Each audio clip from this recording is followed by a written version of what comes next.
As a surfer, I'm no stranger to getting water in my ears, but if it turns into fluid buildup, it can be uncomfortable and even lead to infections. Fluid in the ear is often caused by prolonged exposure to water, which can block the ear canal, causing pain and affecting hearing. Something I like to use for my ears is the Bebird EarSight Pro.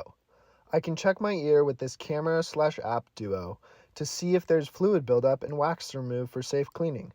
If I spot fluid, I can try some simple remedies to prevent earaches. After every surf session, it's important to dry your ears carefully and consider using eardrops to prevent any wax buildup. Prevent future issues by wearing earplugs while surfing to keep water out. Take care of your ears so you can keep riding those waves.